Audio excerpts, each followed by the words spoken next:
Welcome back to HorrorKIdPodcast. Today, our subject is not going to be usual. It's just going to be my top 6, weird number I know, top 6 recommendations for horror movies. It says / shows, but there's no shows. But best horror movies for people trying to get into the horror thing, people trying to get into watching horror movies. So I chose some movies. Okay, it says 10, but it's fine. My recommendations are Scary Stories to Tell in the Dark, Friday the 13th, Blair Witch Project, The Exorcist, The Shining, and Happy Death Day.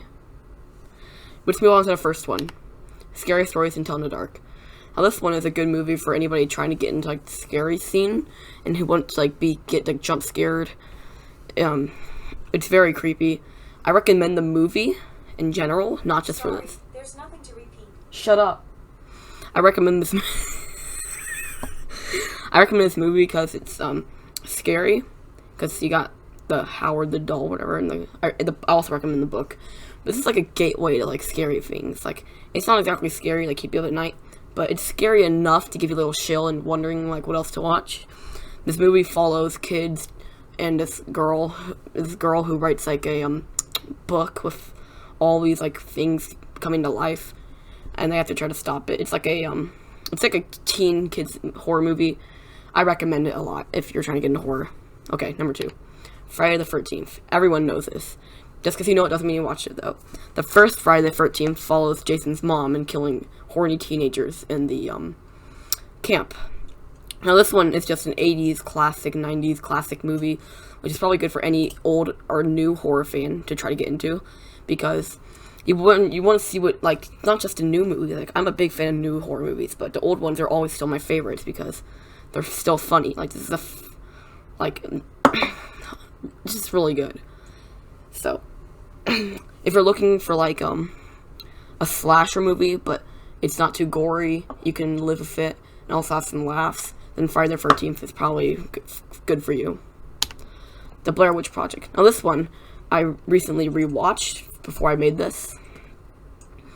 This movie follows 3 friends, Mike, Heather, and Josh, into the Blair Witch Forest. Whatever, I don't know. Also, before a quick side note, soon, about 2 weeks, I'm going to be making a Blair Witch VR video. If you guys can't wait for that, that'll be on my YouTube. Okay, but back to Blair Witch. So they go into the Blair Witch thing, making a documentary. It's about what the Blair Witch was, but then they start experiencing paranormal activity, and then eventually Josh gets killed, I guess. We don't really know. But then they go up to the old house, and Mike's standing in the back. It's hard for me to explain, because I don't think anybody can really explain this, but just watch the movie. You have to rent it for all I know, or unless you have it at a DVD store or something. I don't know, I really recommend it. The reason why I recommend this, though, because it's a gateway to demonic stuff, and witches. It's also not too scary. The idea is scary, but the movie is just basically Heather yelling Josh and Mike yelling, is literally just yelling. But the movie I recommend 8 out of 10 if you want to get into demonic and witches. Number 4. Okay, my bad. The Exorcist. This movie is on Netflix now for a short while, but I do recommend this. This follows 2 priests and a girl. I forget the girl's name, my bad. But she gets possessed after using a Ouija board, and then she's you gotta watch it, man. But I recommend this one because it's also a gateway to demonic and exorcism and all that. All the Jesus crosses and holy water things. I recommend it mostly because of how good it was for the time, and it's also, this movie sparked a bunch of other of my favorite horror movies, the Ouija series. Not that good, but I still like it. All the Insidious, The Ritual, the Conjuring movies. This movie inspired all those movies. So this is the golden age of haunted house movies. So I really do recommend it. Number something, The Shining. Now we all know this movie. If you know it from memes or you know it from watching it or the book. I personally read the book, it's really good. But this is this should be your first Stephen King movie. Besides, I would say Cujo and Christine.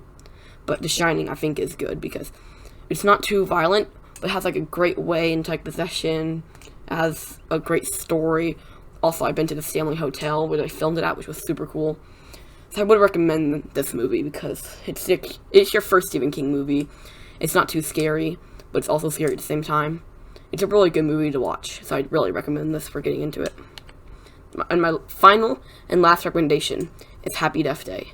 Now, this movie is a modern-day slasher following this girl, Tree, whatever, and she keeps getting killed and killed and killed.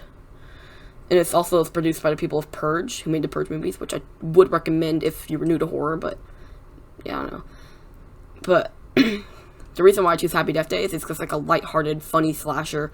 It's like a really good movie to watch if you want to get into horror, but you also don't want to be scared to death, but you also like laugh. It's like a comedy horror. So I really recommend this.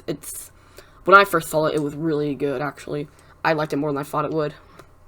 Also, Happy Death Day 2, is like a sequel no one asked for, but it's still really good. So I recommend both those movies for this. So, and our last and final thing before I end the podcast and video, for whichever one you're watching it on, is I'm making a new video soon on 80s horror coming soon. It's also going to be a podcast. We're going to talk about like how good the 80s horror were, why I think it's better than modern day horror, and what made it better. So, when that podcast comes out, I'll post it on YouTube and Spotify.